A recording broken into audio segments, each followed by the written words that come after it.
पुण्डाद्यो जैन धर्मोस्तु मंगलम सर्वमंगलमांगल्यम सर्वकल्याणकारकम प्रधानम सर्वधर्माणां जैनम जयतु शासनम जैनम जयतु शासनम जैनम जयतु शासनम।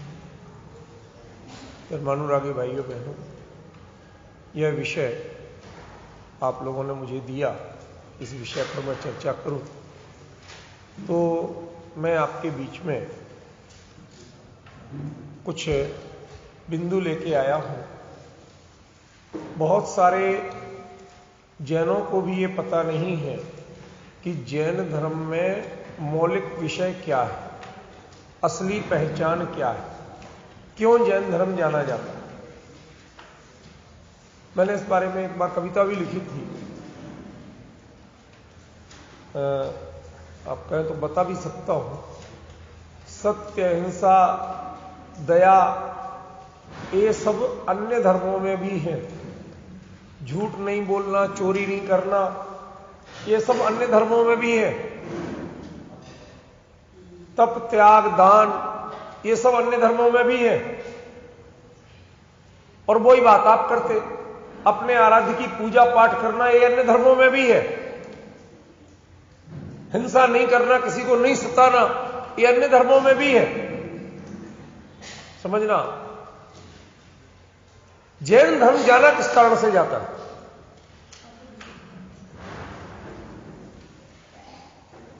अभी पढ़ा है आपने, सोचा है? भाई आप तो धर्म के नाम पर किसको जानते हो?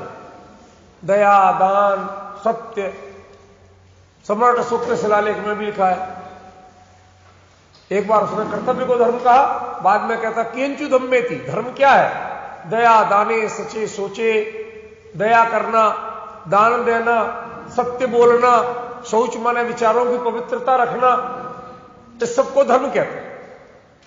दुनिया का कौन सा ऐसा धर्म है जो इन बातों को नहीं मानता हो? तो जैन की पहचान क्या? सत्य, अहिंसा ये जैनों की पहचान नहीं है। आप लोगों को कई चीजों के भ्रम हैं जो मैं आज निकालूंगा।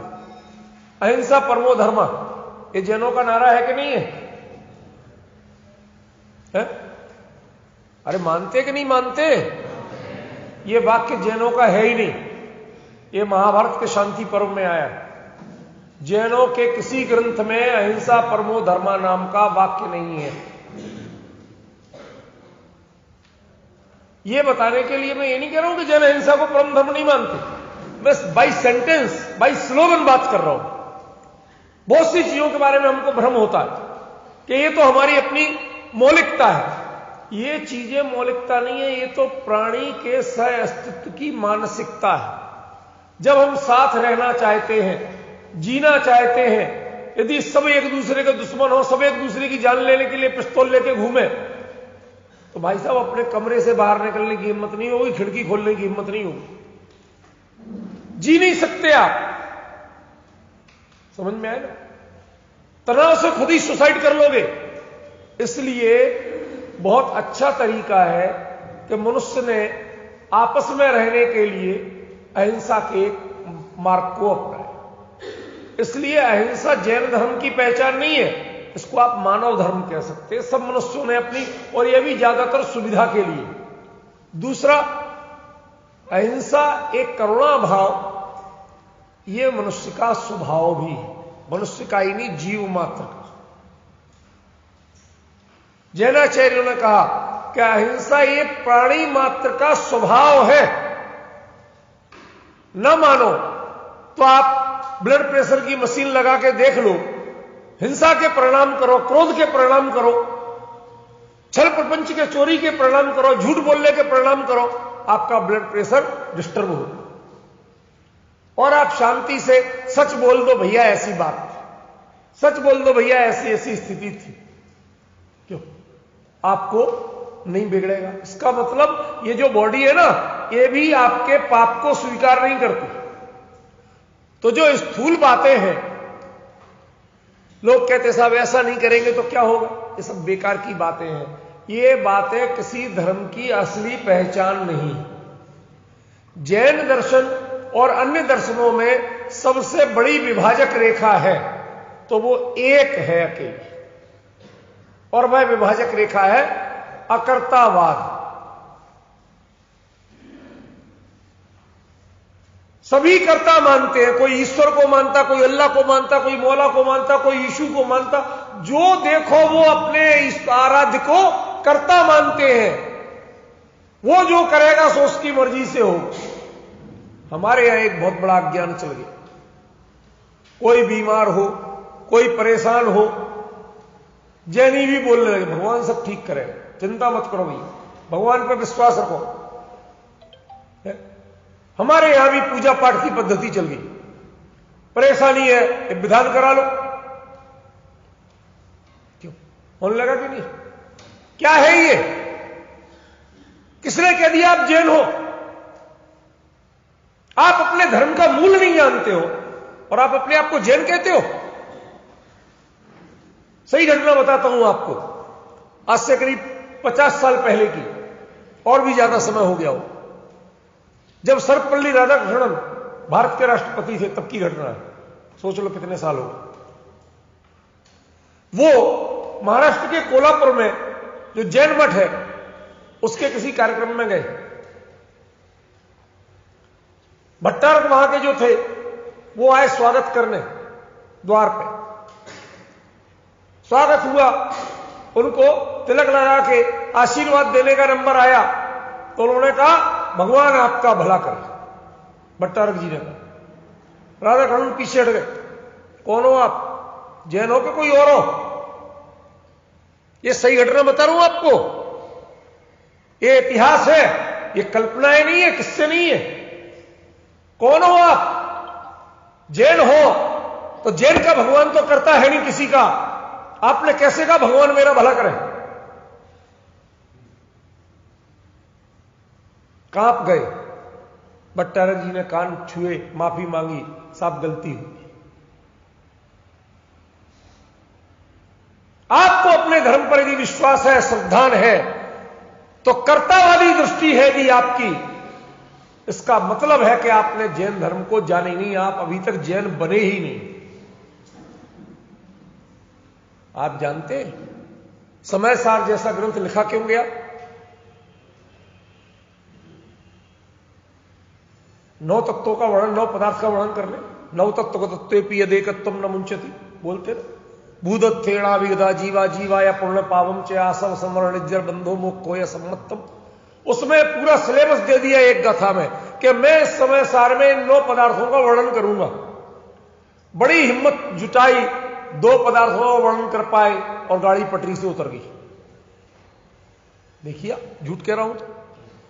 जीव अधिकार, अजीव अधिकार, उसके बाद कहना क्या चाहिए? आश्रम या पुण्य पाप? आ क्या गया? कर्ता का। और आप ढूंढेंगे, तुलनात्मक रूप से मिलाएंगे तो इतना बड़ा अधिकार कोई दूसरा नहीं। समय सार क्यों? क्योंकि जीव अजीव, आश्रमबंध, पुण्य पाप, इन सबके परिचय ले लोगे, लेकिन कर्तावादी दृष्टि आपकी नहीं टूटी तो तत्वार्थ सिद्धांत सारे लक्षण जान के भी, सारी परिभाषाएं याद करके भी आप जैन नहीं बन पाओगे। सम्यक दृष्टि तो बहुत दूर की बात है।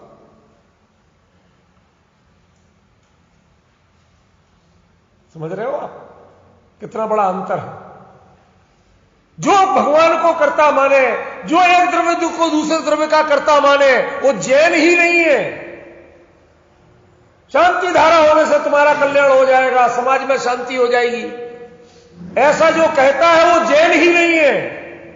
और किसी पद की बात तो बहुत दूर है। अरे पूजा करने से भी भाई ऐसा है, आप अच्छे काम करोगे, स्वयं शांत होगे तो शांति होगी। दुनिया में शांति की अपील से कभी शांति नहीं हुई। यू नो क्या कहा मैंने? कोई कार्यकर्ता खड़ा हो जाए, भाइयों शांत रहो, भाइयों शांत रहो। अब भाई तो शांत हो गए, अब अशांति कौन पैदा कर रहा है? शांत रहो, इससे शांति पैदा। यह कर्तावादी दृष्टि, यह बहुत दुखद है। विश्व का अकेला दर्शन है जो ये कहता है कि यदि तुम्हें सुखी होना है, तुम अपने स्वरूप की शरण में जाओ। दुनिया में 3 लोक में कोई तुम्हें सुखी करने में समर्थ नहीं है, और 3 लोक में किसी ने तुम्हें दुखी किया नहीं है। तुम अपने अज्ञान के कारण स्वयं दुखी। ये जो जैन दर्शन का हार्द है, इसको जिसने नहीं पहचाना, तो बाकी बातें जितनी करोगे, दया, दान, पूजा, व्रत आदि, ये सब बातें सब धर्मों में है। तुम किस किस से कंपटीशन करोगे? ये खेल कसाय के हैं। शांति से सुनना। दया करना, ये भी कषाय भाव है, वीतराग भाव नहीं है। दान देना, अरे पुण्य है, लेकिन है तो आश्रमबंदी ना। समझ में आ रहा है कि नहीं आ रहा है? जितने आप बाहरी क्रियाएं करते हो, ये सब कषाय भाव है, ये वीतराग भाव नहीं है। वीतराग भाव सिखाने वाला, स्वरूप में सीमित कर देने वाला कोई निर्णय है आपके जीवन का, कोई सिद्धांत है, तो वो है अकर्तावाद। इसीलिए अमरचंद्राचार्य ने जब कलश लिखा, अकर्ता जीवोयम स्थिति विशुद्धा स्वरस्ता, ये कैसे निर्णय हुआ कि मैं अकर्ता हूं? स्वरस्ता। जिसने अपने स्वरूप का आनंद लिया, उसको पता चलता है कि अकर्तावाद क्या होता है। जो पर का कर्ता बना रहा, उसने तो जीवन में जाने ही नहीं कि धर्म क्या होता है। मैं एक बात कहता हूं, अभी कर्ता क्रम अधिकार की थोड़ी चर्चा करूंगा। एक बात पूछता हूं, फांसी लगाने में या फांसी पे झूलने में कितना मजा आता? कल्पना करो, सोचो, आ सकता है? नहीं आ सकता। तो फिर ये भगत सिंह क्यों झूले थे फांसी पे? सुखदेव क्यों झूले थे फांसी पे? राजगुरु क्यों झूले थे फांसी पे? सैकड़ों, हजारों, लाखों नौजवान हंसते हंसते, रोते रोते नहीं, हंसते हंसते क्यों झूले थे फांसी पे? पता है कुछ? क्योंकि अंग्रेजों की पराधीनता मंजूर नहीं थी। पराधीन सपने सुख नहीं। जब हम पराधीन बनेंगे, हमारा कर्ता दूसरा होगा, इससे बड़ा कष्ट और कुछ नहीं हो सकता। हम दूसरे का कर्ता बने, यह भी कष्ट है, और दूसरा हमारा कर्ता बने, यह भी कष्ट है। समझ?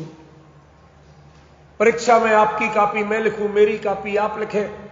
खाना खाते समय मेरे मुंह में आपने वाला डालें, आपके मुंह में मैंने वाला डालूं। क्यों है? नहाते समय आपका सिर मैं धोऊंगा, आप मेरा सिर आप धोएं। ये प्रक्रियाएं क्या शिष्ट समाज में कहीं चलती है? स्वीकार्य है ये?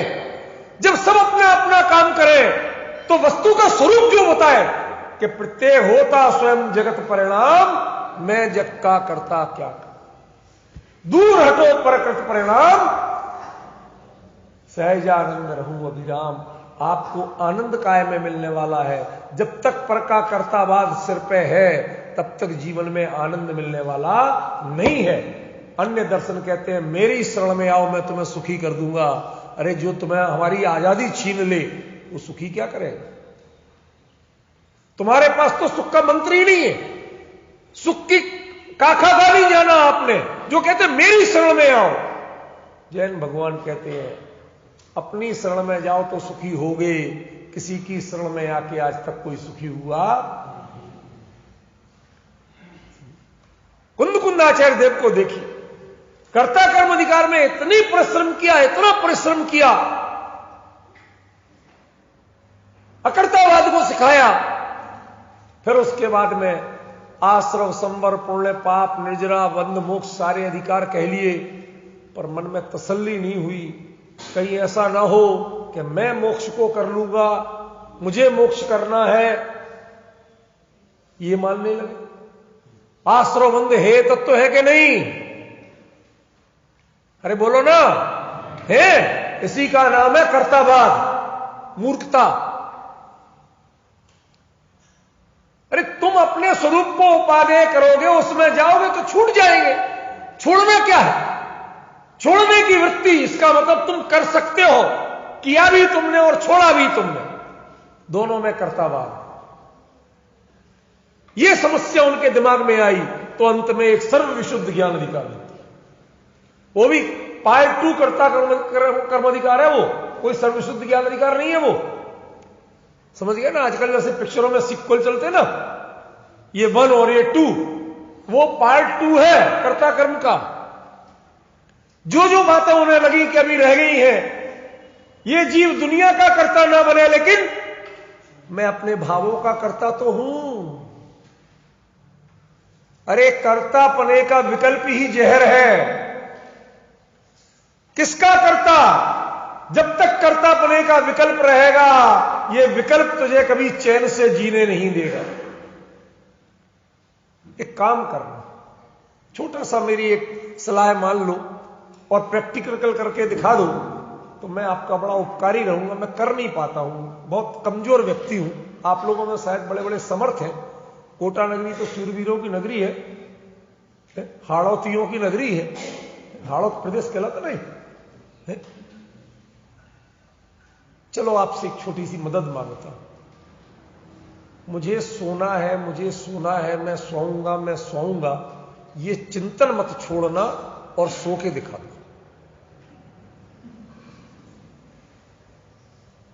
कुछ गलत कह रहा हूं क्या मैं? एक छोटी सी बात तो कह रहा हूं, कोई कठिन बात तो नहीं कह रहा। क्यों? ये बोलना मत छोड़ना कि मुझे सोना है, मैं सो के दिखाऊंगा, मैं मुझे सोना है, मैं सो के दिखाऊंगा। ये बोलना मत छोड़ना, ये सोचना मत छोड़ना और सो के दिखाओ। जो कर सकता हो हाथ उठाए भाई।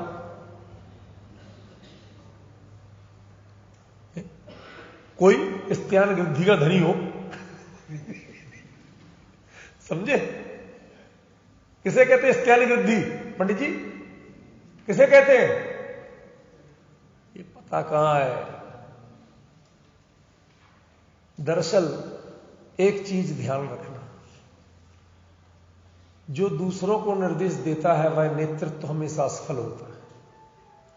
जो स्वयं चलता है उस पर और उसको देख के दुनिया चल ले, वही पंथ सफल होता है। हमारे भगवान किसी को उपदेश नहीं देते कि तुम स्वरूप में जाओ, उस स्वरूप में खुद लीन रहते हैं। देखने वाले अपने आप समझ जाते हैं कि क्या है मार्ग। समझे? लोक में भी, संस्थाओं में वो नेतृत्व सफल होता है कि जो स्वयं पूजा ना करे और लोगों को जा भाई पूजा कर, तेरी ड्यूटी है ये कर। सारे लोग आ जाएंगे आपके पीछे यदि वो काम आप खुद करोगे, खुद उसमें। और वो भी दुनिया करे इसलिए नहीं, मुझे अपने आनंद, स्वांतः सुख, प्रसन्न चित्त से, मैं इसका करता नहीं, लेकिन ये मेरा हित है, सो मैं अपने हित का काम उसमें उपयोग रमा रहा हूं। यहां आके मुझे इसमें नहीं रमना है, मुझे अपने में जाना है। लेकिन अपने में जाने की कला कहां दिखती है? वो दर्पण कहां है जहां मुझे मेरा व्यक्तित्व दिख जाए? तो वो वीतरागी भगवान है, इसलिए हम उनके पास आते हैं। इसमें भी ना वो करते हैं ना मैं उन पर कोई कृपा करता हूं। समझ गए? दोनों अपने अपने स्वार्थ से, अपने अपने स्वार्थ बुरी चीज नहीं है, लेकिन साधने का तरीका आए तब तो। कर्तावादी बनोगे तो स्वार्थ बहुत खतरनाक है, और अकर्तावादी बनोगे तो स्वार्थ साधने से बढ़िया कोई काम नहीं। 3 लोग के नाथ स्वार्थ ही साधते, साधते कि नहीं साधते? मानव जी अपने वैली, तुम आओ पूजन करने के लिए तो, और नहीं आओ तो कोई फर्क पड़ रहा? समोसरण में 12 कोठे भरे हो तो भगवान की दिव्य ध्वनि कुछ और होती होगी, और जब नहीं हो तो कुछ और होती होगी। होता है ऐसा? समोसरण का नाम आया, ये बच्चे हैं, बहुत सी चीजें नहीं जानते हैं, थोड़ी सी इनको आईना दिखाने की कोशिश कर रहा हूं, मैं सिखा नहीं रहा हूं, ठीक है ना? शब्द क्या है?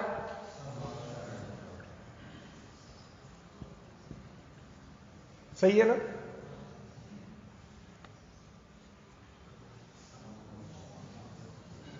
100% रॉन्ग। और 99.99% लिखा सब जगह यही होता है। शब्द है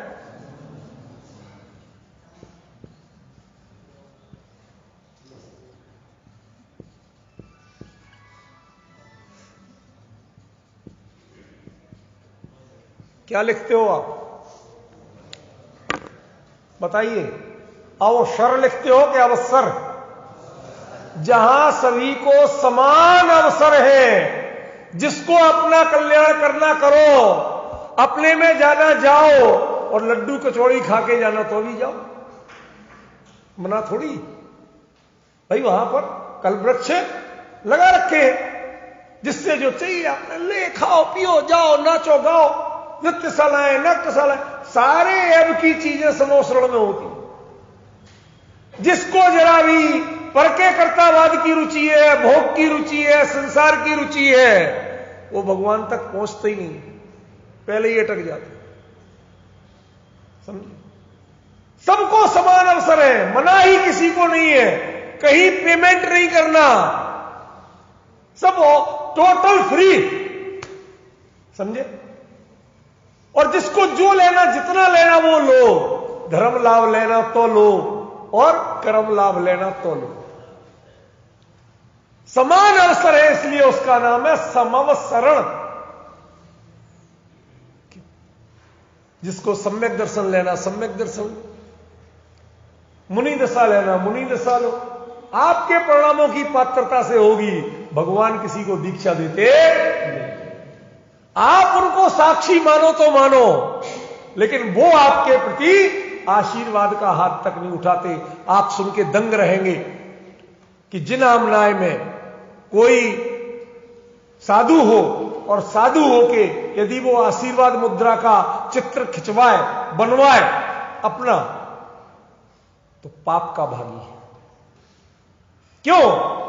आप अपने आप को कर्ता मान रहे हो कि मेरे आशीर्वाद से कुछ हो जाएगा। यह कर्तावादी दृष्टि जिसकी है, वो जैन ही नहीं है। समझ गए? क्यों है इसका आकर्षण? मैंने एक बार कविता लिखी थी, अरे अजन्मे तुम हो चेतन, फिर भी जन्म दिवस आकर्षण। समझ गए? कई लोगों को बहुत मिर्ची लगी। आजकल ये सब बड़ी विचित्र प्रतिक्रियाएं हैं, होती हैं। बहुत लिखा मेरे लिए, आपने ऐसा लिख दिया, आपने ये कर दिया। भैया पहले तो जिनवाणी की बात लिखी। आत्मा अजन्मा है, फिर जन्म दिवस का आकर्षण क्यों है? किसका जन्म दिवस? आत्मा के कि देह का? समझ में आए? यह सब कर्तावादी चिंतन है। जिसने जैन दर्शन का कर्तावाद नहीं जाना, जिसने वस्तु प्राणी मात्र की, वस्तु मात्र की, अणु की स्वतंत्रता को नहीं जाना, जिसने अणु की परिपूर्णता को नहीं जाना, वो जैन ही नहीं है। जिसको भगवान के पास आने में कहीं ना कहीं आशीर्वाद और पुण्य की आकांक्षा है, वो जैन ही नहीं है। डू यू नो मिरर, आईना, दर्पण? क्यों दर्पण देखते हो कि नहीं? माता बहनों से पूछ रहा हूं। वो दर्पण अकेले से काम नहीं चलेगा, उसमें तो ड्रेसिंग टेबल चाहिए। समझ में? आपाद मस्तक पूरा दिखे, सब चीज एवन है कि नहीं? क्यों? आप जानते हो शब्द क्या है?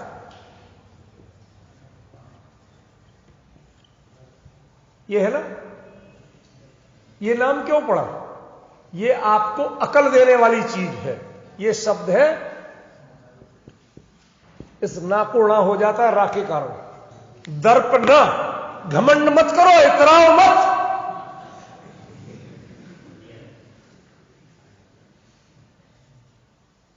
बताइए वो इससे अधिक और क्या ज्ञानी समझाएं? नाम भी ऐसा रख दिया। आप सोचते जो शकल देखने के काम आता है उसे दर्पण कहते, और वो कह रहा है कि इतराओ मत, ये देह की परिणति। शरद कुमार चक्रवर्ती की कथा याद है? कुछ इनका ठिकाना नहीं है। यही चेहरा जो दर्पण जो आज लुभाता है, वही दर्पण डराता भी बहुत है। जब एक झुर्री दिखती है, क्यों फेस चेंज होता दिखता है, डराता भी बहुत है। आजकल तो लोग कहने लगे फेस लिफ्टिंग करवा लो। Do you know about the face lifting? क्यों नहीं बताऊंगा, नहीं तो यहां लोग उस चक्कर में और पड़ जाएंगे। यहां पर मुझे तत्व बताना है कि ये संसार बताना है, समझ गए?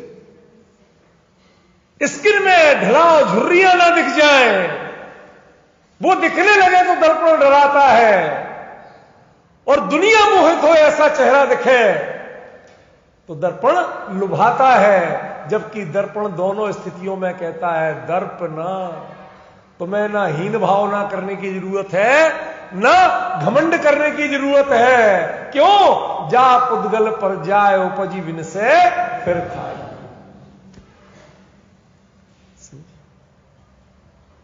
तीन लोक के नाथ के पास हम आते हैं। दुनिया में जिसके पास गए उसने किसी ने आशीर्वाद दिया, किसी के पास तीर था, किसी के पास तलवार था, किसी के पास बीवी लाड़ी थी, बाड़ी थी, गाड़ी थी, पता नहीं क्या क्या था। पहले गाड़ियां जरा ऐसी चलती थी, आजकल तो मशीनी गाड़ियां चलती हैं। पहले किसी के पास होते ना, किसी का वाहन क्या है, मोर है, किसी का ऊंट है, किसी का घोड़ा है, किसी का शेर है। होते थे कि नहीं होते थे? समझ रहे? तो वही गाड़ियां थी ना, उनके अपने अपने व्हीकल थे। किसी को अच्छा मिल गया, किसी को कमजोर मिल गया। समझे कि नहीं? लेकिन हमें मर्म तो समझना पड़ेगा। पर की शरण में जब जब जाओगे तब तब तुम दुखी रहोगे। अपने स्वरूप को पहचानो। अरे तुम्हें एक बार कर्तावाद का मोह छूट जाए, तुम भगवान बने बिना रह सकते नहीं। सारा तत्व समझ में आ जाएगा। सात तत्व का श्रद्धान मत करो, एक बार काम चल जाएगा। नाम मत जानो, काम चल जाएगा। बताओ शेर ने कौन से नाम जाने थे, लक्षण पहचाने थे? बताइए आप। ये सब जरूरी नहीं है। सबसे जरूरी है जो मेरे मन में, मैं किसी का भला बुरा कर सकता हूं, कोई मेरा भला बुरा कर सकता है। जब कोई मेरा भला बुरा कर सकता है तो उसकी शरण में जाने की, उसके आगे झुकने का भाव होता है। और मैं किसी का भला बुरा कर सकता हूं तो सामने वाले को झुकाने का भाव होता है। बस अपने से विमुख होने के लिए इतना ही काफी है। या तुम झुकोगे या झुकाओगे, दोनों स्थितियों में तुम अपने को नहीं पहचान पाओगे। जैन दर्शन ने कहा कि ना तुम्हें झुकना है ना तुम्हें झुकाना है। बस ये झुकने और झुकाने के चिंता इसको छोड़ दो। जो हो जाए उसी का नाम धर्म, वही जैन धर्म। जिनेंद्र भगवान और कुछ नहीं करते। सारा लोग जानने में आते हुए भी कैसा, हम उन्हें नमस्कार क्यों करते? गुरुदेव बोलते थे, स्वरूपे डूबेला नमन तुझने ओ जिनवरा। हम तुम्हारे आगे 100 इंद्र चरण में हाथ जोड़ के खड़े हैं और भगवान को आंख उठा के देखने का भी मूड होता नहीं है। यह अकर्तावाद की पराकाष्ठा है। क्यों? वो आंख उठा के तो वो देखे, चिंता तो वो करे कि जो आपके आने से या तो अपने ईगो को सेटिस्फाइड करता हो, और या जो ये मानता हो कि मैं इसका कुछ भला बुरा कर सकता हूं। जब कुछ होना ही नहीं है, उनमें ईगो है नहीं और पर का कर सकते नहीं, बेहतर है अपने स्वरूप में ये लीन है। तुम आओ तो आओ, नहीं आओ तो नहीं आओ, ये तुम्हारे परिणाम तुम जानो। लेकिन जैन दर्शन कभी भी कर्तावाद का समर्थन करता ख्याल में। भक्ति और विनय फिर करना चाहिए कि नहीं?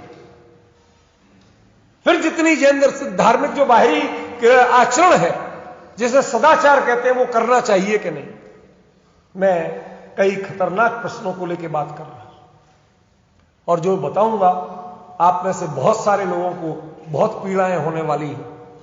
लेकिन मुझे तो जिनवाणी के अनुसार बोलना है।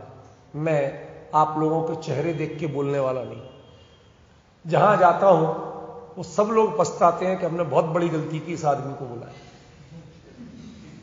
हर कोई ये सोचता है, कहता भाई साहब अभी तो बुला लिया आप किसी तरह निभा ले, यहां 10 लक्षण पांच का 10 दिन निकल जाए जान छूटे। क्यों? क्योंकि ठकुर सुहातियां मुझे नहीं आती, आप लोगों की ओर देख के मुझे कहना नहीं आता, मुझे तो जिनवाणी की ओर देख के कहना आता। भगवान ने क्या रास्ता बताया, क्या धर्म का वस्तु का स्वरूप बताया, बस वही बोलता हूं, व्यक्तिवादी मैं नहीं हूं। सच बताइए, जब तक राग है तब तक भक्ति विनय व्रतादि के परिणाम होंगे कि नहीं होंगे? या अभिनय के परिणाम करोगे तो अच्छा है। कहते करना तो दोनों ही नहीं है, नहीं रहा जाए, आपकी कमजोरी से भी हो और चुनना पड़े तो लोग कहते हैं ठाणे हुजत घूर पर जो घर लागत आग। समझे? नहीं समझे? इतनी हिंदी भी नहीं आती। घूरा घूरा समझते हो? कचरा घर। भाई आपको कहीं खड़े होने की जगह नहीं थी, घर में आग लग गई, घर तो बहुत बढ़िया था, आग लग गई, अब या तो उसमें जल जाओ, और नहीं है तो कूड़े घर में आग नहीं लगी। कहते वहां भी खड़े हो जाओ, यदि जान बचाने के लिए वहां भी खड़ा होना पड़े, बुरा सौदा नहीं। लेकिन इसका अर्थ कोई ये करे कि घूरे पे खड़ा होना ये अच्छी बात है, ये कहा जा सकता है? इसका अर्थ क्या है? नहीं कहा जा सकता। ऐसे ही जब स्वरूप में आपको समाने की कला ना आए, उपयोग स्वरूप में विश्रांत ना हो, तो हंत हस्तावलंबा की तरह, हंत माने खेद है, बड़ा दुख है। क्यों? किसी के यहां बेटा हो और आप जाके कहो हंत खेद है, तो क्या होगा? किसी की शादी हो, आप बधाई देने जाए, तो साहब बड़ा खेद है आपकी शादी हो गई। अरे भाई वहां तो अब लोक व्यवहार में तो लोक के शब्द बोलना पड़ेंगे कि नहीं बोलना पड़ेंगे? ऐसे ही आप 3 लोक के नाथ के पास जाओ और वहां पर प्रभु की स्तुति, अति पुण्य उदय मम आया, प्रभु तुम्हारा दर्शन पाया, अब तक तुमको बिन जाने दुख पाए निज गुण हाने। ये तुमको जाने बिना कि तुमको जाने बिना? पंक्तियां वही होती है, प्रयोजन नया हो जाता है। आप पढ़ते हो, तुमसे लागी लगन ले लो अपनी शरण पारस क्या। क्या है ये? आपके दृष्टि में कर्तावाद है, हमें तो कोई ऐतराज नहीं है। तुमसे लागी लगन, प्लीज जब मैं सिखाऊं तो जब तक मैं नहीं कहूं ये सब गाना वाना ये इनके कहे किया करो, मेरे कहे मत किया करो। समझे? मेरी शैली भिन्न है। क्या कहा? तुमसे लागी लगन। तो जब आपने एक बात कही तो सामने से भी तो उत्तर आना चाहिए। उत्तर आया, ले लो अपनी शरण। तो आप ऐसे देख रहे हैं क्या फायदा होगा कि पा रस प्यारा, और फिर क्या होगा कि हम नहीं कहेंगे, फिर तुम ही कहोगे कि मैटो मैटो जी संग मेरा संकट तो मिट गया। अब बताओ कोई ऐतराज है कहीं कर्तावाद? आपकी दृष्टि में संस्कार चाहिए, सृष्टि अपने आप बदल जाएगी। दोष यहां होता है, सुधार वहां कराते हैं। लड़कियां ऐसे कपड़े पहनती हैं, अरे नालायक, खुद काम वासना से भरा हुआ है, ये तुझे नहीं दिखता? मां का दूध पिए जब भी ऐसी सोचा था क्या?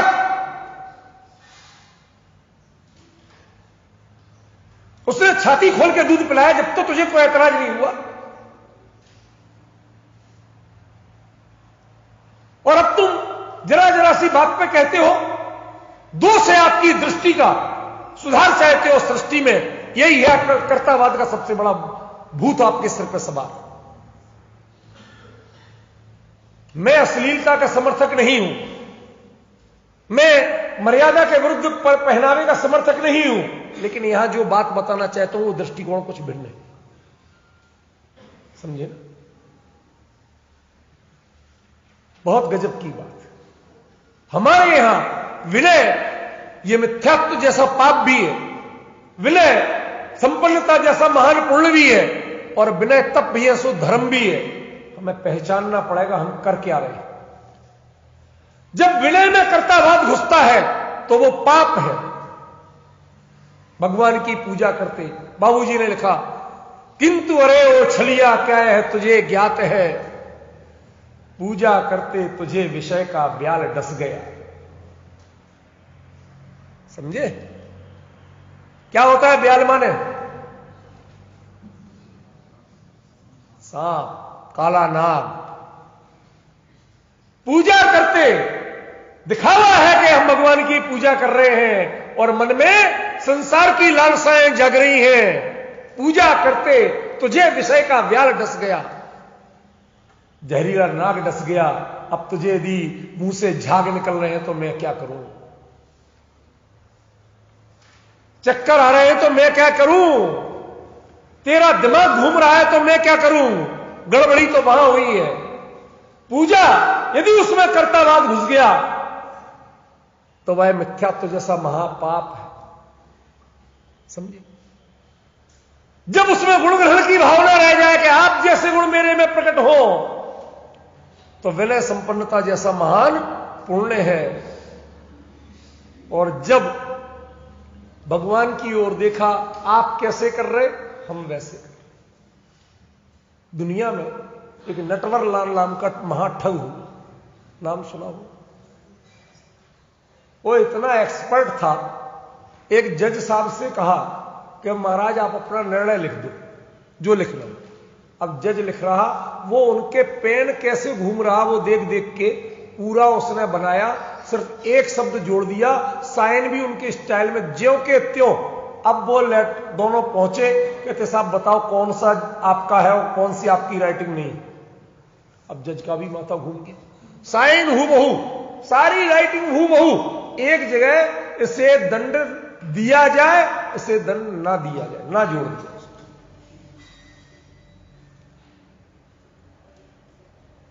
यानी दूसरे को देख के वो लिखना सीख सकता है, तुम भगवान को देख के भगवान बनना नहीं सीख सके।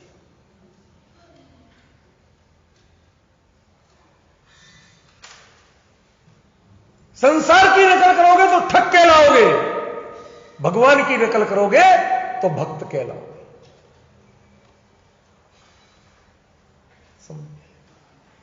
उन जैसा बनने के लिए पढ़ते तो हो, तुम जैसा बनने के कारण शरण तुम्हारी आया। हमें इसकी गहराई सीखना पड़ेगी। मैं विनय का एक रूप, एक एग्जाम्पल आपको देता हूं, जरा गौर करिए। आपको कहीं नहीं लिखा मिलेगा, ना कोई बताने वाला। आप मंदिर आते हैं, भगवान विराजमान है, आप सामने से आते हैं, आप दर्शन करते हैं, ढोक देते हैं, और उसके बाद 3 चक्कर लगाते कि नहीं लगाते? क्या कहते हैं उसको? परिक्रमा, प्रदक्षिणा। परिक्रमा कोई शब्द नहीं है हमारे यहां, शब्द तो है प्रदक्षिणा। परिक्रमा तो चक्कर लगाने का नाम है, प्रदक्षिणा, ठीक है। अर्थ क्या होता है? आत्मनः प्रकृष्टम दक्षिणीकृत्य अयनम गमनम प्रदक्षिणा। अपने से श्रेष्ठ को दाहिनी ओर रखते हुए और उनके चारों ओर घूमना, अयनम गमनम चलना, उसका नाम प्रदक्षिणा। जो अपने से श्रेष्ठ, तो नेचुरली क्लॉकवाइज होगा तभी भगवान दाहिनी ओर रहेंगे, एंटी क्लॉकवाइज उल्टे घूम गए तो भगवान बाईं ओर हो जाएंगे, दुनिया की रीति। पर यह बड़ी स्थूल बात, इसका नाम प्रदक्षिणा नहीं है। ऐसा किया जाता है, अनपढ़ गंवार को सिखाया जाता है, भैया तुम्हें ऐसे चलना, उल्टे मत चलना। ये बड़ी स्थूल बात है। असल बात बताओ कि ये 3 चक्कर लगाए क्यों जाते हैं?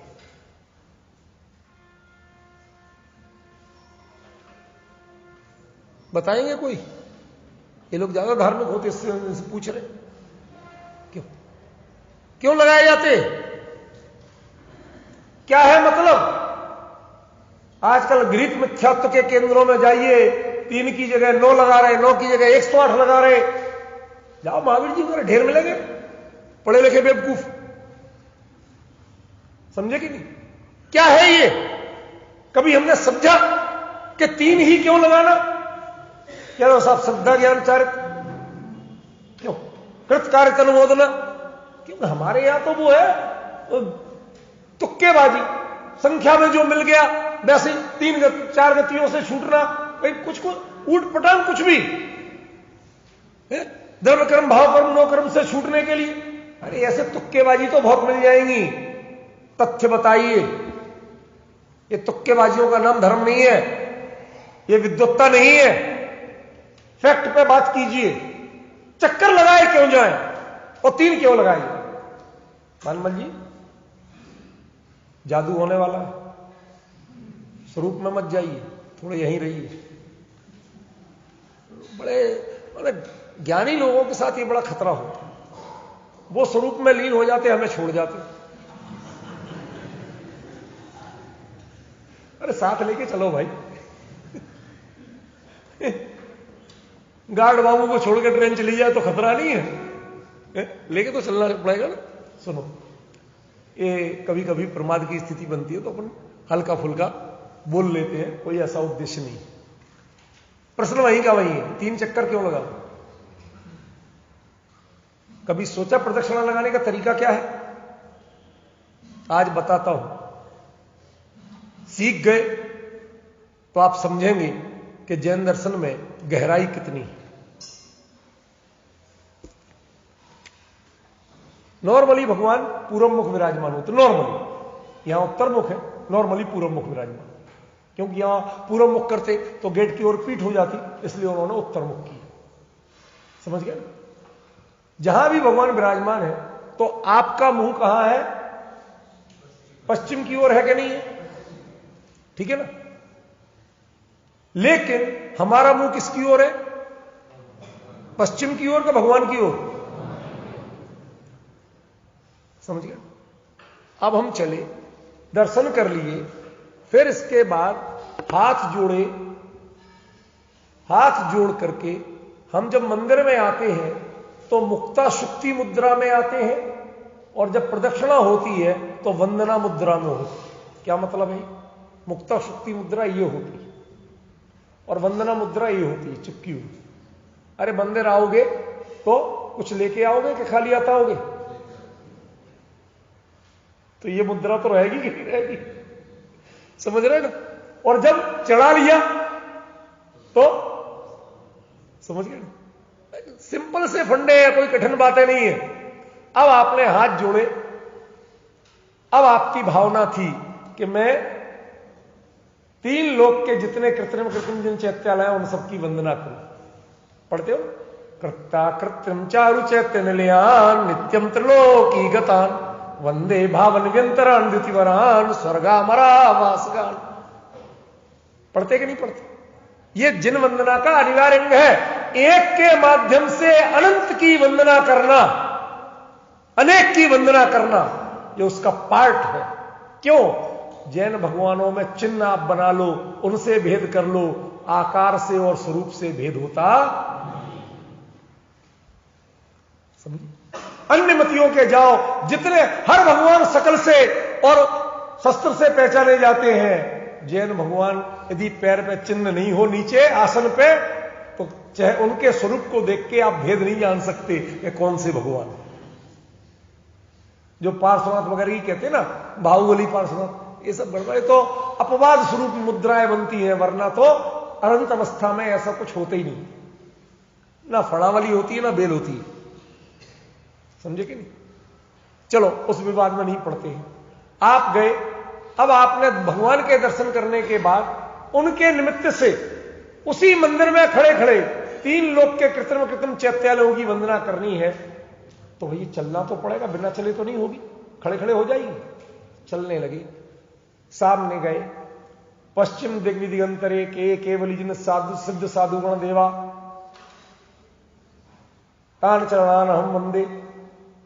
3 आवर्त, 1 शिरोन्नति, मन वचन काय से वंदना करता हूं। सामने अब चले, यहां से यहां पहुंचे, यहां भी खड़े हो गए, दृष्टि वहीं भगवान की। अब आपकी दिशा कौन सी है? दक्षिण। दक्षिण दिग्विदिगंतरे केवली, वहां का किया। वही 3 आवर्त एक श्रोणति। पहली बार में हुआ अधोलोक के, दूसरी बार में मध्यलोक के, और तीसरी बार में ऊर्ध्वलोक के। ये तीनों लोकों के कृत्रिम कृत्रिम चैत्यालयों की चल के वंदना करने का प्रतीक है प्रदक्षिणा। इसलिए तीनों बार, हर बार एक एक दिशा में रुक के, और वह 3 आवर्त और एक श्रोणति की जाती है, तब प्रदक्षिणा होती है। चक्कर लगाने का नाम प्रदक्षिणा नहीं है। चक्कर के चक्कर में मत पड़ना। अब बताइए क्या है आपके यहां कर्मकांड है? अरे जब राग अवस्था है तो फिजिकली कुछ तो हम करेंगे, लेकिन उसके पीछे ज्ञान और विवेक बड़ा है, उसके पीछे कर्तावाद नहीं।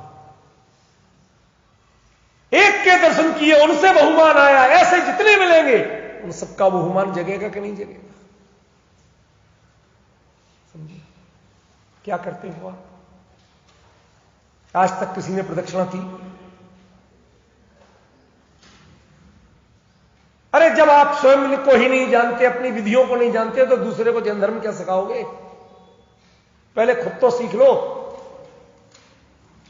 आपके धर्म में कहीं कर्तावाद नहीं है, आपके धर्म में कहीं किसी को ऊंच नीच की भावना नहीं है। दुनिया में यदि एकमात्र धर्म है जो लोकतंत्र को मानता है तो जैन धर्म है।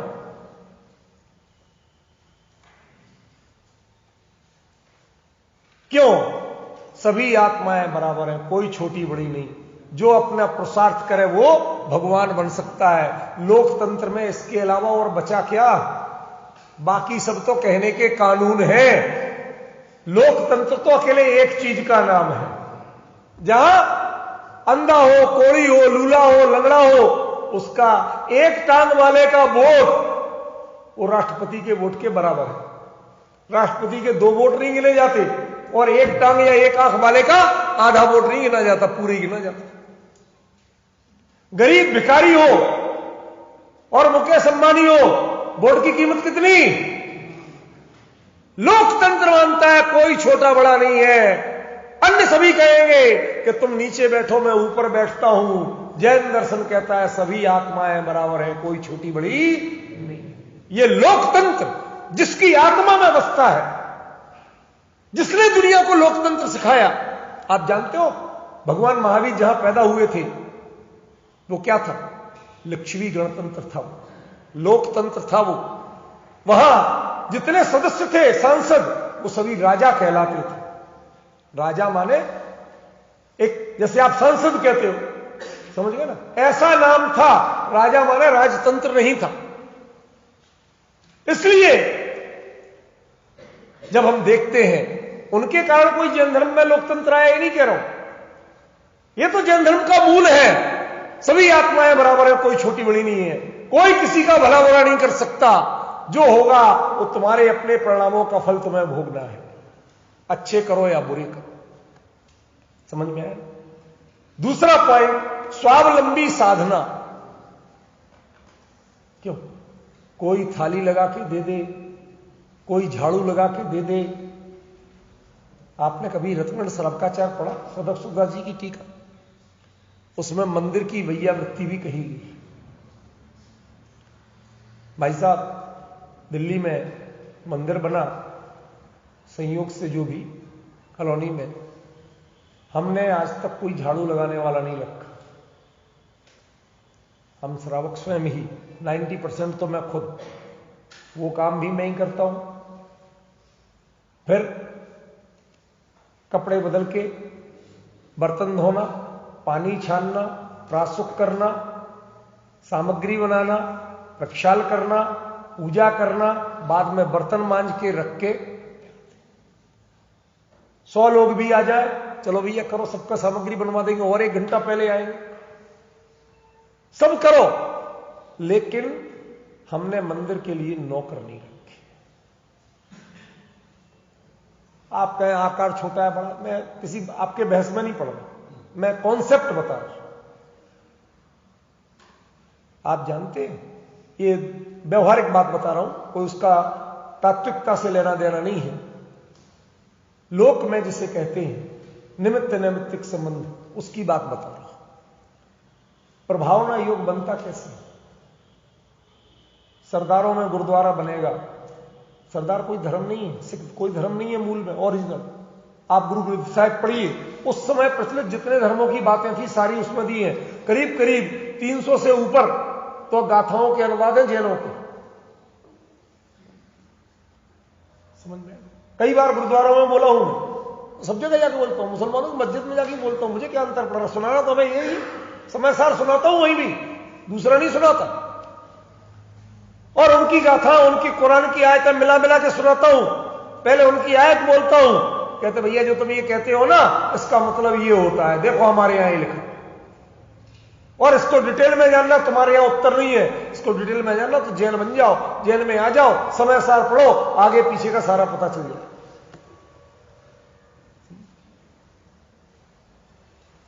तो जो सिख धर्म है, उन्होंने अपने, उनका गुरुद्वारा बनेगा तो सब कार सेवा करते हैं।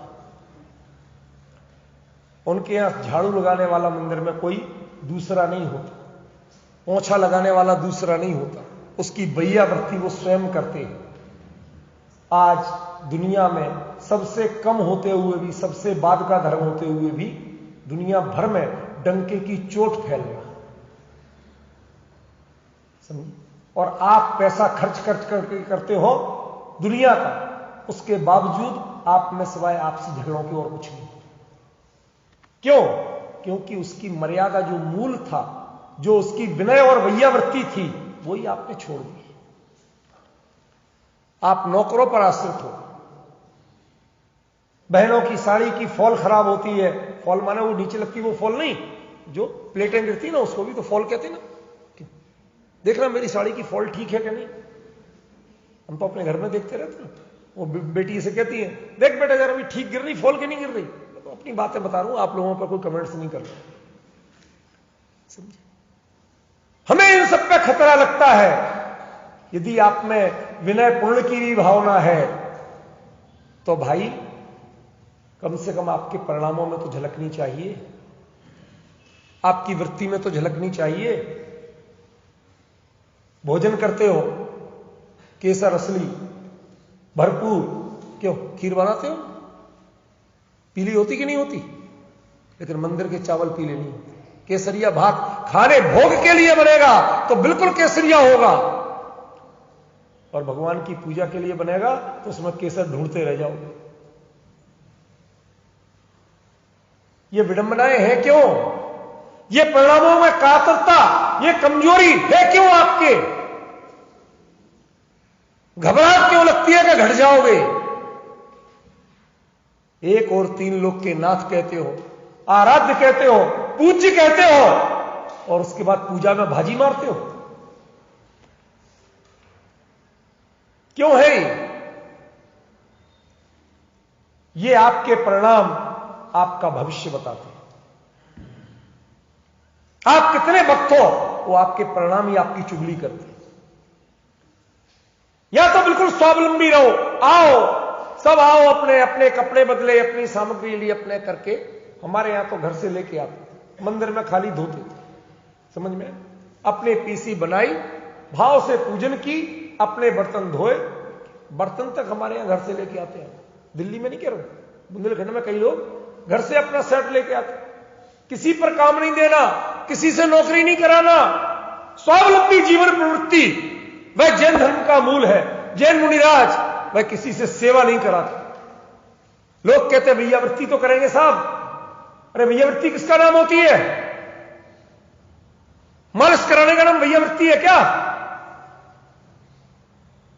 तेल मालिश ये क्या है? आहार नहीं है, लेप्य आहार नहीं है। तो आप तो 24 घंटे में एक बार आहार करते थे, रात्रि भोजन नहीं करते थे। रात्रि में आहार कैसे ले रहे?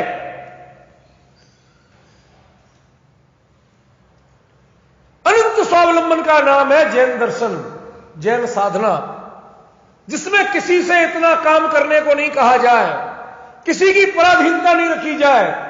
शांत भाव से मैं हूं और मेरे आराध्य लक्ष्य कि मुझे ये बनना है, ऐसा बनना है, बीच में हमें कोई नहीं, सारी दुनिया खड़ी रहे, लेकिन आपके नजर में लक्ष्य रहना चाहिए। भोगी तो इस मामले में चतुर होते हैं, धर्मात्मा क्यों इस मामले में कमजोर होते हैं? क्यों? आप दूर बैठे, भाई साहब जरा साइड होना, आप बार बार सिर उठा लेते, भगवान नहीं दिख रहे क्यों?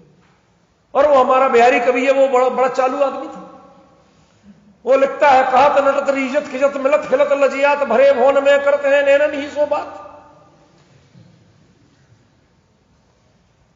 डिस्क्रिप्शन नहीं दूंगा इसका, क्योंकि संसार चातुरी के तो सभी चतुर है, उनको समझाने की जरूरत थोड़ी है, धर्म समझाने की जरूरत है।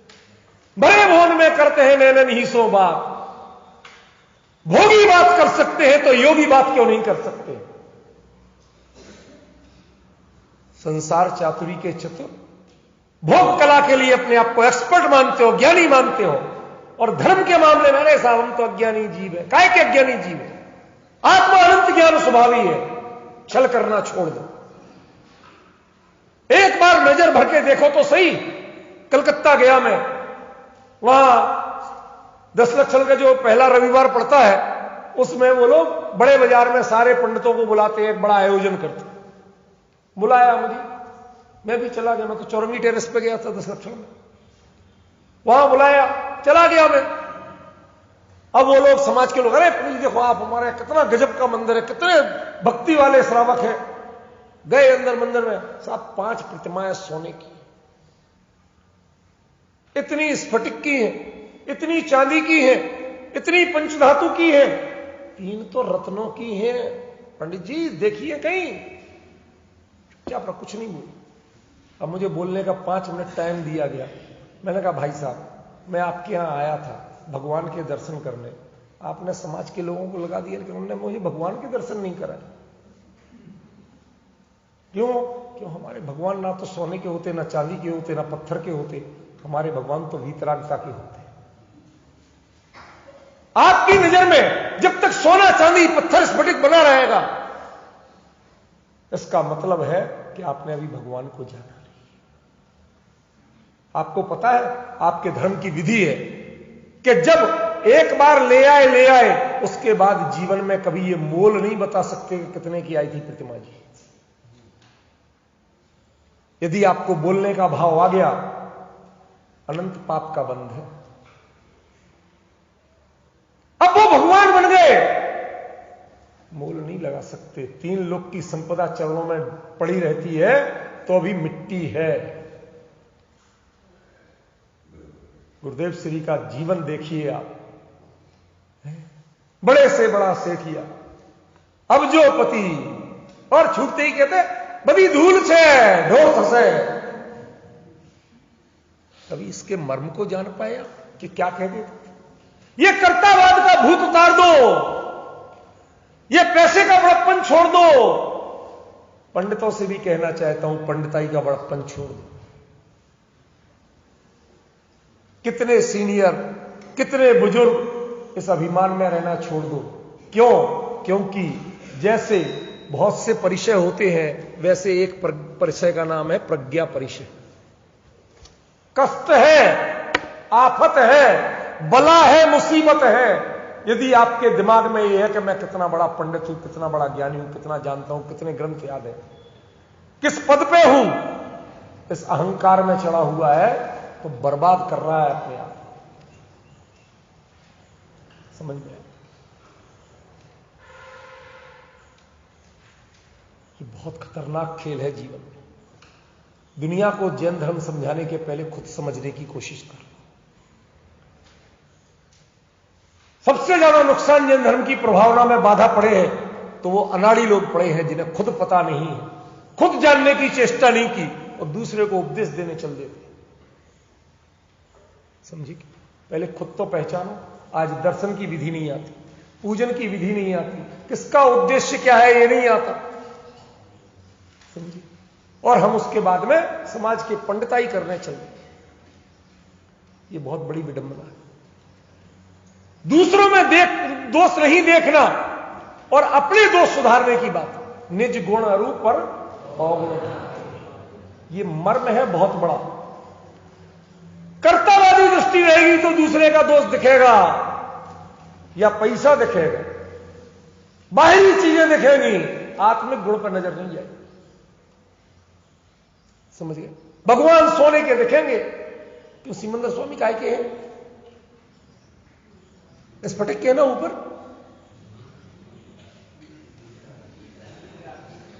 अब फंस गए।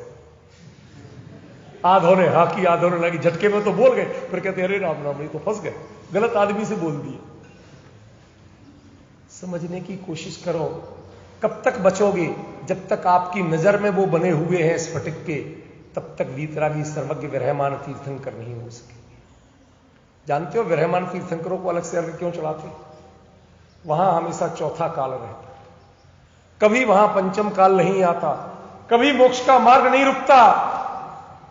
हम भावना ये भाते हैं, हम भले ही पंचम काल में हैं, लेकिन हम भावना तो चौथे की भा सकते हैं। हमारे अंदर धर्म की प्रभावना कैसी हो कि जैसे चौथे काल में सदा वर्त। हमें भगवान का विरह लगा। गुरुदेव श्री बोलते थे बारंबार, हम भरत क्षेत्र में क्या आप, या हमारा कोई न थी, कोई महाराज सब तो है, चंदू भाई है, ये है, वो है, सब बोलते थे, या हमारा कोई न थी। क्यों? जिसने साक्षात तीर्थंकर का सानिध्य पाया हो, जिसने वीतरागी का सानिध्य पाया हो, जिसने स्वरूप की छाया पाई हो, इसके लिए या हमारा कोई नहीं। होता है कि नहीं? भोगियों के लिए भी यह दृष्टि होती है कि जिससे विषय वासना है, उसके अलावा यदि वो सदाचारी है तो कोई नहीं है, नहीं तो उसके लिए सारी दुनिया ही अपनी। नहीं समझे? क्यों भाई, तो समझ में आया कि नहीं आया? ये आप आया। अरे भाई, जो सौदार संतोष व्रती नहीं है तो उसे तो सारी दुनिया अपनी है। हर स्त्री में देखते रहो, कल्पना करते रहो, पाप बांधते रहो। मानवर जी, कोई लिमिट है? देखो कितना बड़ा अंतर पड़ गया। धर्म के क्षेत्र में जो चीज अच्छी है, भोग के क्षेत्र में वही चीज खतरनाक है। इसलिए दृष्टांतों को सीमित लेना। जैसे कोई सदाचारी व्यक्ति भी हो, लेकिन है तो संसारी ग्रस्त, ख्याल में, वो अपनी जो है सारी दुनिया बेकार, एक उसके अलावा हमें कुछ नहीं, ख्याल में। ऐसे ही ज्ञानी जीव के लिए वीतरागता और वीतरागी के अलावा राग भाव में और कुछ नहीं चाहिए। ध्यान रखना, शब्द बोला राग भाव, समझिए। थोड़ा आगे बढ़े, समय बहुत लग रहा है। किसी को हीन नहीं मानना और प्राणी मात्र के प्रति समानता व समता की दृष्टि रखना। समानता और समता में क्या अंतर है? प्राणी मात्र के प्रति समानता ये वस्तुगत दृष्टिकोण है, और समता माने कोई भी विपरीतता आए, आपको उनमें विपरीतता नजर नहीं आना चाहिए। संसार में विपरीतता होना ये तो वस्तु का धर्म है, और आपकी दृष्टि में विपरीतता आना, इसका नाम विषमता। क्यों साहब, सच बताना, ट्रेन में, फ्लाइट में आप जाते आते हो, बगल में कौन क्या कर रहा, कितने आपको फर्क पड़ता है? अरे साहब, ऐसे लोग थे साथ में, बहुत कष्ट हो गया। और तीन लोक के नाथ के ज्ञान में, नरक से लेके स्वर्ग तक, विषय भोग से लेके मुनि धर्म तक, सब है कि नहीं है? उनने कभी ऐतराज किया? आप जैन कब बनोगे भाई? जैन माने जिनका भक्त सो जैन, जिनके मार्ग पे चले वो जैन। यदि ये आप मानते हो तो आपको समता तो सीखना पड़ेगी। समता सीखे बिना आप वो चीजें देखने नहीं जाओ, लेकिन जानने में आए तो अविकारी रहना तो सीखना पड़ेगा। क्यों? आत्मा का स्वभाव विकारी नहीं है। जो पर को पर्याय दृष्टि, गुरुदेव बोलते थे, यदि मैंने किसी को पर्याय दृष्टि से देखा हो तो क्षमा करना। द्रव्य दृष्टि से तो वो सभी पुद्गल है, चाहे वेज हो चाहे नॉन वेज हो। क्यों? सभी पुद्गल है। पर्याय दृष्टि से देखो, जो हमने स्त्री और पुरुष इस दृष्टि से देखा हो तो क्षमा करना, क्यों? पर्याय दृष्टि है। सभी आत्माएं बराबर हैं, बधा भगवान थो अने भगवान खाओ। बाबूजी जैसा महान विद्वान साहित्यकार, मुझे तो आज तक कोई दूसरा उनकी टक्कर का साहित्यकार नजर नहीं आया। सारे हिंदी साहित्यकार पढ़ लिए मैंने, पढ़ा लिए, टक्कर का विद्वान और इतना ओजस्वी चिंतन वाला नजर नहीं आया। वो जब उन गुरुदेव श्री के सामने हाथ जोड़े ऐसे किंकर की तरह रहते थे। क्यों? क्योंकि जो आत्मदृष्टि थी, जो वस्तु स्वभाव की दृष्टि थी, वो उनसे मिली, दुनिया के सारे समझाने वालों से नहीं मिली। बाकी सबके बीच में या तो अहंकार मिलेगा या दीनता मिलेगी। जिसने स्वरूप की दृष्टि मिली जहां से, बस वहीं से समझ लेना आपको जैन धर्म मिला। डिफरेंस समझो। समय तो हो गया, क्या करूं, अतिक्रमण कर रहा हूं, पर थोड़े भाव हैं, बता दूं। आप लोग भी शांति से सुन रहे हैं तो बता रहा हूं। हमारे चेतन भाई बाद में ऑब्जेक्शन करते हैं, कहते हैं भाई साहब वो लोड ही नहीं होती फाइल, आप इतना लंबा बोल देते हो, वो इतने एमबी की होगी, उतने एमबी की होगी, हमें परेशान कर दिया आप खाम खाम। क्या करूं भैया, ये सब राग की स्थितियां हैं। देखो एक पॉइंट और लूंगा, बाकी रात को। जैन दर्शन में तप और साधना जितनी की जाती है, एक कॉन्सेप्ट का अंतर बता रहा हूं, वो अपने दोषों के विनाश के लिए, अपनी कमजोरियों को दूर करने के लिए और अपनी अच्छाइयां बढ़ाने के लिए की जाती है। अच्छाइयां मतलब पर्याय में, स्वभाव में तो है ही, ख्याल में, उसके लिए की जाती है। और अन्य मतियों में जाओगे तो जितनी साधना तपस्या की जाती है, चाहे प्रहलाद ने की हो, चाहे किसी ने की हो, वो किसी ना किसी को प्रसन्न करो, उनसे वर मांगो और मौज करो, इसके लिए की जाती है। वो सब भोग की आकांक्षा होती है, संसार की आकांक्षा होती है, संयोग की आकांक्षा होती है, स्वभाव की आराधना किसी में होती है। ख्याल में, जैन दर्शन जितना आपको व्रत करना है, जितना तप करना है, जो कुछ भी करना है, उसका एक ही लक्ष्य रखना कि हमें स्वभाव की आराधना करना है। जब हमें संयोग की दृष्टि रहती है, मैंने आज रोटी नहीं खाई, मैंने आज नमक नहीं खाया, तो ध्यान तो नमक और रोटी पे है, त्याग कहां हुआ आपका, व्रत कहां हुआ? व्रती व्रतम, व्रत होना, उसको भूल जाना, याद तक नहीं आना, उसका नाम व्रत है। बिना कहे व्रत तो टोडरमल जी ने किया था। जब तक सम्यक ज्ञान चंद्रिका पूरी नहीं हुई तो नमक का पता नहीं चला। अम्मा डालने रोज नहीं डालनी। एक दिन बोले आज अम्मा नमक नहीं डाला, कहते बेटा टीका पूरी हो गई, तुझे कैसे पता? नमक तो मैं 6 महीने से नहीं डाल दी। यही टटोलने के लिए कि तेरा दिमाग है कहां। आज लगता है टीका पूरी होगी तो तुझे नमक की याद आ गई। वृत्ति वृतम, चित्त से उतर जाना, उसका नाम व्रत है। चल, किस्से कहानियों में नहीं जाऊंगा, क्योंकि किस्से कहानियों की जरूरत वहां पड़ती है जब मूल बात में दम नहीं। समझ में आया? ये जनानियों के लिए माफ कर रहा हूं शब्द, अन्यथा कोई तिरस्कार से नहीं कह रहा हूं। जो घर गृहस्थी में कभी मजाक में कहते हैं ना, वैसे कि इनके लिए एक व्यंग्य चलता है कि पति जब खाने में चटनी पापड़ अचार मांगने लगे तो इसका मतलब दाल सब्जी अच्छी नहीं बनी। ऐसे ही जिस विद्वान के, जिस वक्ता के अपने वक्तव्य में तत्व में दम नहीं हो, उसको दृष्टांतों की चटनी पापड़ अचार चाहिए पड़ती है। मूल बात में यदि दम है तो उसे दृष्टांतों की चटनी पापड़ अचार की जरूरत क्या है? सोचना जरा, विचार कर। कितनी गहरी बात कही। तप और साधना ये अपने दोषों के शमन और चारित्रिक विकास के लिए किया जाता है, किसी देवता को प्रसन्न करने के लिए नहीं। कोई विधान भगवान को प्रसन्न करने के लिए उनको कोई फर्क नहीं पड़ता। आपको एक और रहस्य की बात बता दूं, पचा पाओगे? बच्चों से पूछ रहा हूं। 5 प्रकार की महापूजाएं हैं। नित्यमय, सर्वतोभद्र, सिद्ध चक्र, इंद्रध्वज और कल्पद्रुम है, सुने होंगे ना? इन 5 महापूजाओं में सबसे बड़ी पूजा कौन सी? कोई नहीं बोलेगा। इधर से बच्चों से पूछ रहा हूं, क्वेश्चन ओनली फॉर स्टूडेंट्स।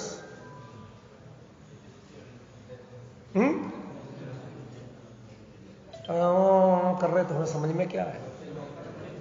जिसको एक आध को बोलना तो क्लियर बोलो, हाँ साहब मैं बताऊं, और फिर जोर से बोलो तो पता चले।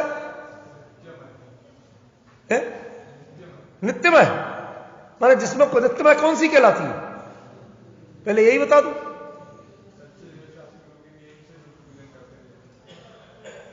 पुराना सुना हुआ लग रहा है, और कोई गड़बड़ी नहीं। मरना ये चीजें आसानी से जाती नहीं, सब जगह आता है। इंद्रोध्वज बड़ी है, कोई कहता कल्पद्रुम बड़ी है।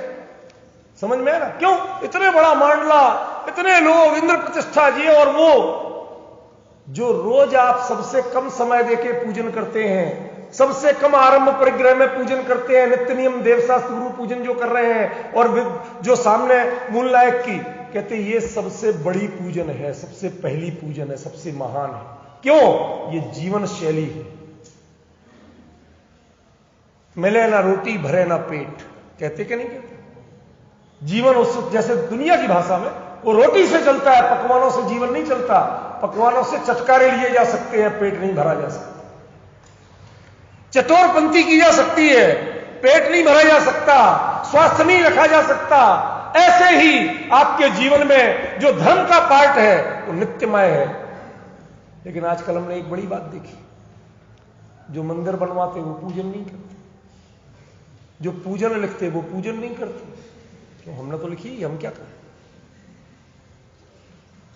एक बात बताओ कि कोई व्यक्ति यदि मूर्तिकार हो और वो मूर्ति बनाए, लेकिन जब उसकी प्रतिष्ठा हो जाए तो उसे ढोक नहीं देगा, अरे इधर तो मैंने बनाई था, ये कह सकता है क्या? यदि ये अहंकार है उसमें, तो जीवन में कभी भक्त हो सकता है क्या?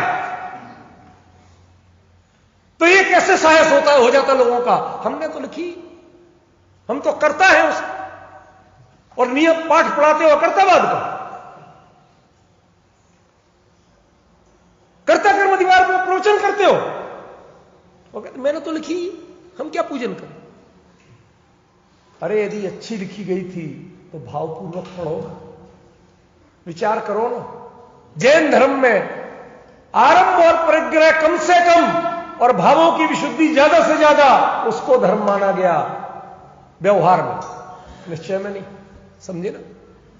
जिसमें आरंभ परिग्रह ज्यादा हो उसको छोटा माना गया। जितने बड़े से बड़े विधान है भाई साहब, वो छोटे हैं, वो बड़ा अनुष्ठान नहीं है। और रोज चाहे तुम आध घंटा करते हो, लेकिन नियम से वो सबसे बड़ी पूजा है। कभी सोचा था? हमारे मन दिमाग में वायरस घुस गया है परिग्रह का, वैभव का, चाकचिक्य का, भीड़ का। ये भीड़ तंत्र ने, वैभव तंत्र ने, भोग तंत्र ने हमारे दिमाग को विकृत कर दिया है, जो हमें भगवान और भक्त दोनों के भी, यदि हम अकेले रह जाते हैं तो पूजन ढंग से नहीं होती। कोई आ गया, 4 लोग आ गए, तो जरा हम जोर जोर से गा के पढ़ने लगते, टाइम लगने लगता, तो पूजन किसकी हुई? आगंतुक की, क्या भगवान की? अब पुण्य किसको मिलना चाहिए? बहुत गड़बड़ी। आपने हमने जैन दर्शन को समझी नहीं। जैन दर्शन अनंत स्वाधीन प्रक्रिया का नाम है, पराधीन प्रक्रिया का नाम जैन दर्शन नहीं है। भोगों की आकांक्षा जैन दर्शन नहीं है, दीनता और अभिमान जैन दर्शन नहीं है। दोनों को बच के जो होता है बस वो जैन दर्शन है। ख्याल में? पहले पहचानिए, समझिए, अपनाइए, फिर बोलिए, चाहे नहीं दुनिया समझ जाएगी।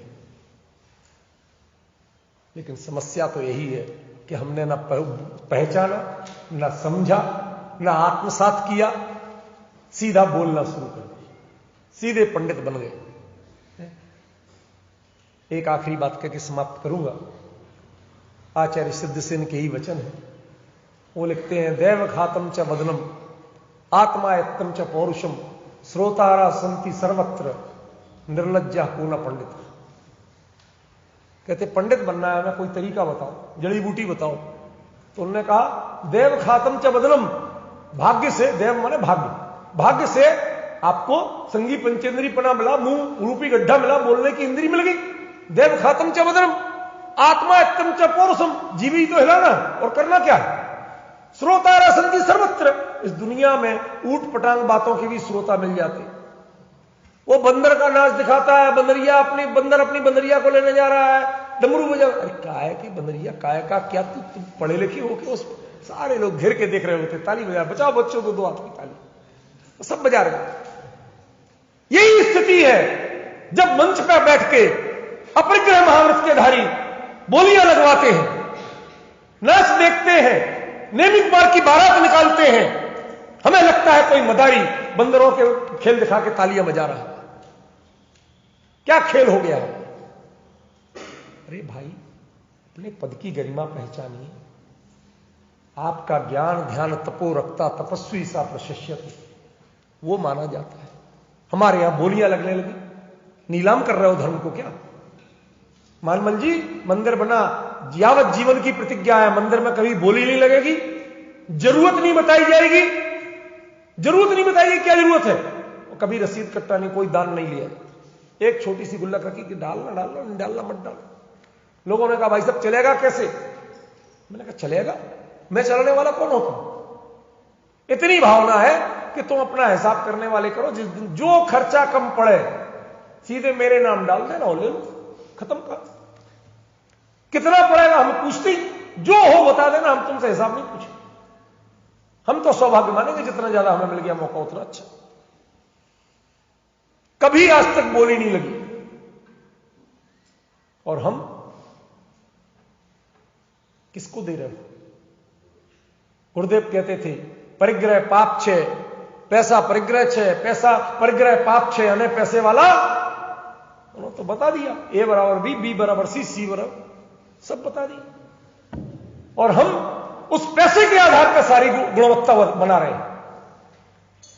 कभी चारित्र के आधार पर बनाई, सदाचार के आधार पर बनाई कि कोई व्यक्ति ऐसा मिले जो तीनों अष्टानिका, तीनों पर्यूषण करे, अष्टमी चतुर्दशी पे भी नियम से रहे, नित्य नियम, नित्य प्रति प्रक्षाल पूजन करे, नित्य प्रति स्वाध्याय करे, साल में कम से कम 2-1 बार तीर्थ यात्रा, तीर्थ वंदना करे। हमारे यहां मंदिर में कभी एक बार लोगों ने कह दिया भाई साहब मौका किसको दोगे? हमने कहा इस साल का जो नियम ले उसको ली करो। अरे कम से कम धर्माचरण तो करोगे साहब, पैसा कहां से आएगा? पैसा के लाने वाले तुम कब से होगे? ये तो लक्ष्मी पुण्य की दासी रही है। इसलिए ये सब कांड छोड़ दो, ये आकर्षण छोड़ दो। वीतराग के अनुयायी हो तो वीतराग भाव का आदर मन में बसाओ, तब आपको पता चलेगा कि जैन धर्म क्या है।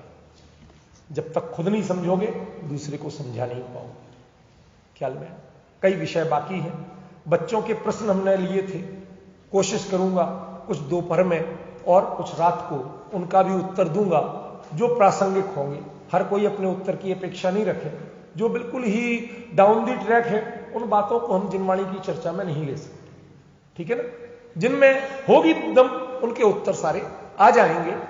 अब समय ज्यादा नहीं है, दोपहर को तो क्लास अलग टाइप की है और रात को जो आखिरी चर्चा होगी उसके बाद जाऊंगा। मैं शाम को कह पाऊं नहीं कह पाऊं, अभी से हमारे भाई धर्मेंद्र जी से, सभी विद्यार्थियों से, समाज के लोगों से क्षमा प्रार्थी हूं।